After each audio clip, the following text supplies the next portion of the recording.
India is now second in the world in terms of daily Covid cases. Centre says situation is going from bad to worse. Mumbai, Pune, Delhi and Bengaluru are among the worst hit districts. Covid surge also in key districts of Uttar Pradesh. People without masks seen celebrating Holi. In Bengaluru, ICU beds fill up once again. On the final day of Nandigram campaign, politics as usual as Amit Shah and Mamata Banerjee make final push to win over voters. Prime Minister campaigns in Kerala, Tamil Nadu and Puducherry. Seventh car allegedly linked to Sachin Vaze seized by the NIA in the Ambani residence bomb scare case. From expensive cars to hotel suite, NIA claims Vaze link. 1st of April is the deadline for current automatic payments. Now one more authentication has been made mandatory by the RBI. Hello and welcome to NDTV 24/7. I'm Rohit Wellington. Let's begin with our top story. The COVID situation in India has been becoming bad to worse over the last few weeks. That's what the central government said on Tuesday. The Health Ministry said that 8 out of 10 districts with maximum number of active cases are in Maharashtra. The other two cities being Delhi and Bengaluru. The centre has now told the states that there should be saturation of vaccination for the priority age groups in districts that are reporting a surge in cases.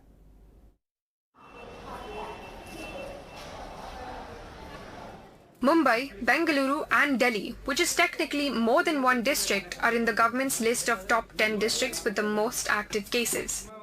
However, Pune remains the worst hit district with almost 60,000 active cases, while Mumbai has over 46,000. All the non-metro towns in this are in Maharashtra. So today the centre called for saturation of vaccination for priority age groups in districts reporting surge in cases. आप सब जानते हैं कि आपके राज्य में किन जिलों में नए केसेस का सर्ज देखा जा रहा है। उन जिलों में जो एज स्पेसिफिक प्रायोरिटी ग्रुप्स हैं वैक्सीनेशन के लिए, उनका सैचुरेशन कवरेज हो, इस पर आप ध्यान दें। Last couple of few weeks, the situation is becoming from bad to worse, and there's serious cause for concern. However, there's still no clear explanation for what explains the second wave and why it's steeper than the first. Covid appropriate behaviour को enforce किया जाना चाहिए, और enforce किए जाने का अर्थ ये है कि आपके पास जो भी संसाधन हैं आप परसुएड करें, कम्युनिटी के इन्फ्लुएंसर्स का इस्तेमाल करें, कानून का इस्तेमाल करें, फाइन करें। जो भी आपके पास साधन हैं उन सभी साधनों का उपयोग करते हुए ये सुनिश्चित करें कि लोग मास्क पहनें। The government data downplays the role of COVID strains. Firstly, the total number of samples tested for variants are only up by 277 in the last 1 week. In all, there are now 855 cases of UK, South African and Brazilian strains. In the last 1 week, cases of the UK strain are up 71 and South Africa up just 13. In contrast though, the Punjab government says that the UK strain has been found to be more prevalent there and that 85 cases were detected out of 95 samples most recently. As regards the novel double mutant strain identified in India, the government today played that down as well. There is no Indian strain as such. Just add one point that mutations are sporadic and single mutations are not found to be dominant in any particular area in India. The government has said that the COVID situation in the country has gone from bad to worse given the rise in cases and surge in infection. In a letter written from the centre to the states clearly mentioning that any complacency at any level at this stage will have heavy costs. In New Delhi with camera person Xavier Thomas, Shanakshi Chakravarti for NDTV. Now, Uttar Pradesh has seen a worrying surge in COVID cases in the past week, with the state topping the list of 9 states where cases have doubled in 1 week. A majority of Uttar Pradesh's cases are in the capital city Lucknow. But 3 of the other 4 districts in the state's top 5 COVID hotspots are Varanasi, Mathura and Prayagraj, where crowds surged for the holy festivities without following any COVID protocols. कृपया ध्यान दें, corona महामारी को देखते हुए कृपया भीड़-भाड़ न लगाएं। 3 districts for religious tourism, and all 3 topping the list where COVID cases have shot up the most over 1 week after Lucknow. In Prayagraj, formerly Allahabad, there are 57 COVID cases, up 78% in a week. But surging, maskless crowds with zero social distancing played Holi for 2 straight days on Monday and Tuesday, despite this appeal. इस अवसर पर प्रदेशवासियों से मेरी appeal है कि हम इस पर्व और त्योहार को उत्साह और उमंग के साथ तो मनाएं, लेकिन देश की कोरोना महामारी के खिलाफ जो लड़ाई है, इसे ध्यान में रख करके सावधानी और सतर्कता जरूर बरतें। Government officials pass the buck. जो जनता है उसका तो कोई दोष नहीं है। एडमिनिस्ट्रेशन लेके डंडा घूमे तभी आप मानेंगे, public मानेंगी।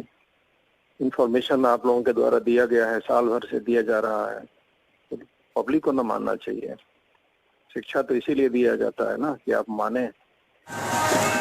A bigger worry in UP is Mathura at 61 cases as of Monday, but this is a spike of over 450% in just 1 week.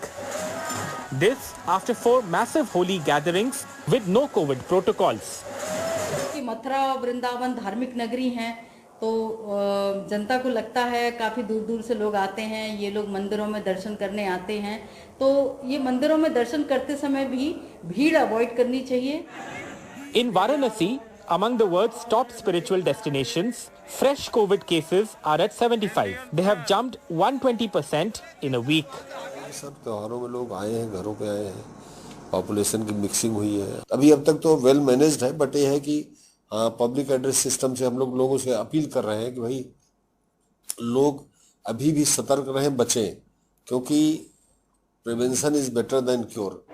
While the cases are still in double digits in most areas, what's worrying is the rapid rate of growth, and that, as the Prime Minister pointed out, it could spread from smaller towns to villages.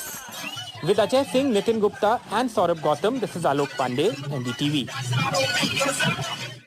Now, amid a steep rise in coronavirus cases in Bengaluru, almost all the beds set aside for the COVID patients in many hospitals have been occupied.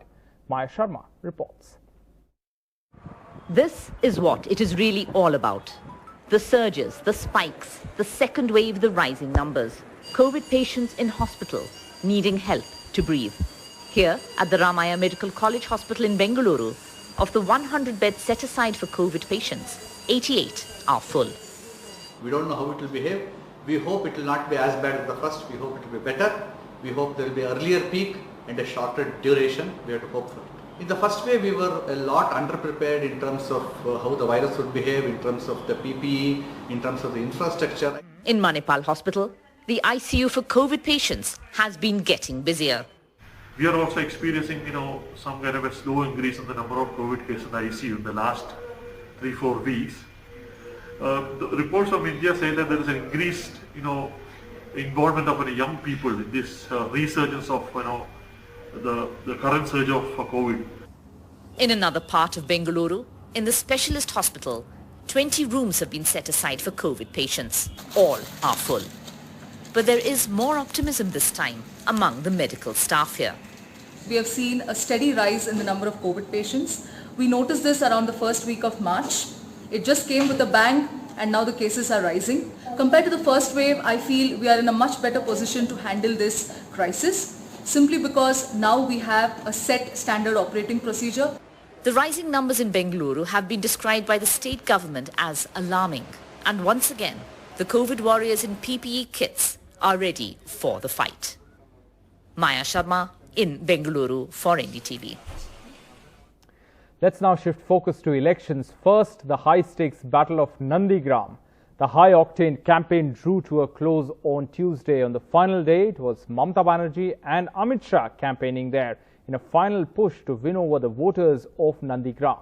Monideepa Banerjee reports.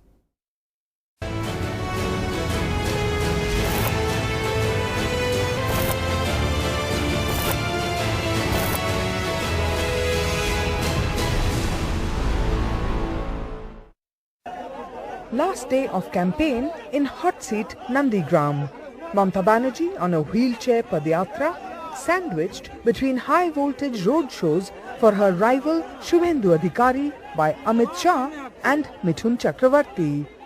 নন্দীগ্রামের মানুষকে আমি একটা কথা বলে যাই, আপনারা কি ভয়ে গুটিয়ে যাচ্ছেন? আমি তো নন্দীগ্রামের মানুষের কাছে এটা আশা করি না, নন্দীগ্রামের ভাই বোনদের কাছে আমি এটা আশা করি না। আমি জানি নন্দীগ্রাম জ্বলে ওঠে। रोड शो में नंदीग्राम की जनता ने दिखाया है, इससे सुनिश्चित है कि बहुत बड़े मार्जिन के साथ नंदीग्राम की सीट पर भारतीय जनता पार्टी के प्रत्याशी शुभेंदु अधिकारी जीतने जा रहे हैं। At an unscheduled visit to Balrampur village to meet the family of a Trinamool worker allegedly thrashed by BJP rivals and sent to hospital, local BJP campaigners hurled Jai Shri Ram slogans at her. Repeat at Tengua. This is Tengua mode and the atmosphere is electric. These are all Trinamool supporters returning from Mamata Banerjee's rally, and on my right and in the stage, these are all BJP supporters shouting Jai Shri Ram. Cool, cool, Trinamool, thanda, thanda, cool, cool. Our vote today Jai Cool. ঠিক আছে? মাথা ঠান্ডা, 48 ঘন্টা মাথা ঠান্ডা, ভালো করে ভোটটা কেড়ে করে নিন, তারপরে পান্ডাদের সব অধিকার কি করে কাটতে হয়। Both sides have rolled up their sleeves for 1st April, the mother of all battles in the war for Bengal. In Nandigram with G.D. Shankar, Monadeepa Banerjee, NDTV. In some other news, the Election Commission has issued a notice to former Union Minister A. Raja for his remarks against Tamil Nadu Chief Minister EPS, seeking a response from him. This after they sought a report from the Tamil Nadu Chief Electoral Officer. A. Raja had triggered a huge controversy with his remarks against Chief Minister and his mother.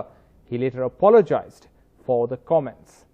Meanwhile, Prime Minister Modi took on the opposition DMK, calling A. Raja an outdated 2G missile. He also called DMK Congress alliance anti-women. The DMK hit back.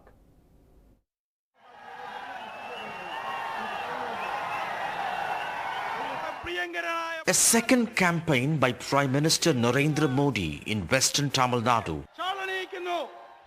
where 5 BJP candidates are contesting and the AIADMK would like to regain lost ground. Modi sharply attacked the DMK Congress alliance, calling them anti-women, referring to recent comments by DMK leader A. Raja, who he referred to as an outdated 2G missile. I want to tell Congress and DMK, please control your party leaders. Today, Congress and DMK have insulted the respected mother of Tamil Nadu Chief Minister. The western region accounts for 42 seats. The NDA suffered a rout in 2019 amid shutdown of 20,000 small and micro units in the region, impacted by demonetization and GST. On Monday, Raja had apologized for his remarks that Chief Minister Edappadi Palaniswamy said had denigrated his mother and other women in the state. DMK leader M.K. Stalin, however, said the Prime Minister was distorting what had happened in the Tamil Nadu Assembly on March 25, 1989. He says Prime Minister Modi has lied as always. It was a conspiracy to trigger unrest in the Tamil Nadu Assembly to sack the DMK government. Modi should speak with evidence. Former AIADMK MLA Thirunavukarasar, who sat next to Jayalalitha, had shared the truth in the assembly. Way behind in 2018, our Prime Minister had mentioned Mrs. Sonia Gandhi as Jersey cow, as Mr. H. Raja, who was at that time the National Secretary of the BJP, has condemned our Mrs. Kanimuri MP as illegitimate child. There are more women voters than men in Tamil Nadu. And the 2016 election showed that it is the women's vote that steered AIADMK to power for a second term. Post Jayalalitha, who will get that vote could be critical. Raja's comments on the Chief Minister has given a fresh ammunition to the AIADMK against the DMK, which got 38 of the 39 seats in the 2019 Lok Sabha polls. The Prime Minister has chosen to add to that narrative. It seems has also rattled the DMK. In Chennai with Shaw Vijay, Sam Daniel, for NDTV. In what is being seen as a major embarrassment for BJP in Tamil Nadu, in a campaign video titled Lotus Will Bloom, the party has used video clipping of Congress leader Karthi Chidambaram's doctor dancer wife Dr. Srinidhi's Bharatnatyam performance, which she had done a decade ago for the World Classical Tamil Conference. The BJP has deleted the tweet. The state BJP blames it on a vendor who, it says, took the video from a government website and that there was no violation. Dr. Srinidhi has called this ridiculous and said that the lotus will never bloom in Tamil Nadu. To Assam now, where AIUDF Chief Badruddin Ajmal, who is part of the Congress-led Mahajot in Assam election, took a swipe at senior BJP figures like Prime Minister Modi and Home Minister Amit Shah for failing to acknowledge courtesy gifts of perfumes and fragrances that he claimed he'd sent them. Listen in. आप इत्र का business करते हैं, आपने कभी अपना इत्र प्रधानमंत्री को, अमित शाह को, इन लोगों को नहीं दिया क्या? क्योंकि बिल्कुल दिया है। अब वो नहीं लगाए तो क्या पता। मैंने प्रधानमंत्री जी को खुद अपने हाथ से दिया, फोटो है मेरे पास। ये अपना अजमल का थैला दे रहा हूँ, उसमें अंदर परफ्यूम है। होम मिनिस्टर साहब को भी मैंने बाकायदा, जब भी मैं किसी बड़े मिनिस्टर से मिलता हूँ, गडकरी जी से भी मिला हूँ, अरुण जेटली साहब को भी दिया हूँ, फोटो है मेरे पास। एमपी जो बीजेपी के लोग हैं, जैसे हेमा मालिनी है, विनोद खन्ना थे, उसके बाद शत्रुघ्न सिन्हा है, इन सब लोग को मैंने दिया और तारीफ करते हैं और मांगते हैं। साल में 2 मरतबा 3 मरतबा लेते हैं, लेकिन बड़े लोगों का अभी तक नहीं पता चला, शायद वो इस्तेमाल नहीं करते हैं। All right, time for a short break. On the other side, more evidence has emerged in the investigation into the Ambani residence bomb scare case. We'll get you details on the other side.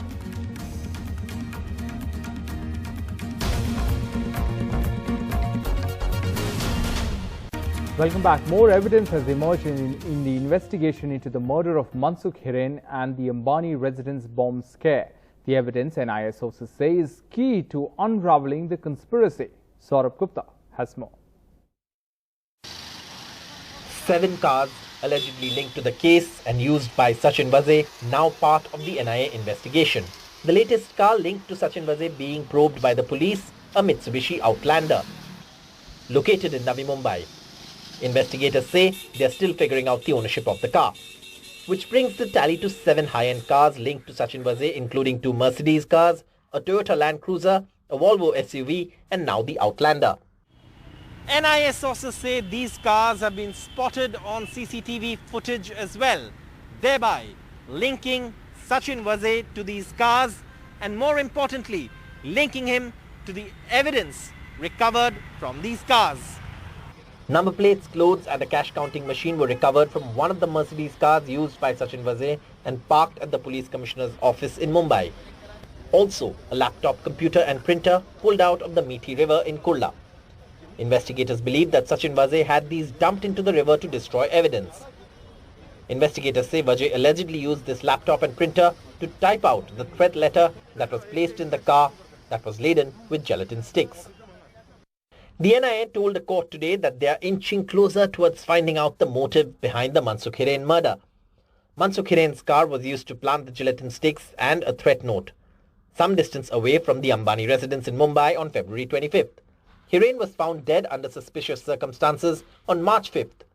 The NIA told the court that they will be able to unearth the conspiracy soon. The court sent the other 2 accused, suspended Constable Vinayak Shinde and Naresh Kaur, to NIA custody till the 7th of April. It's a subjudice matter. It's so PC is granted till 7th of April.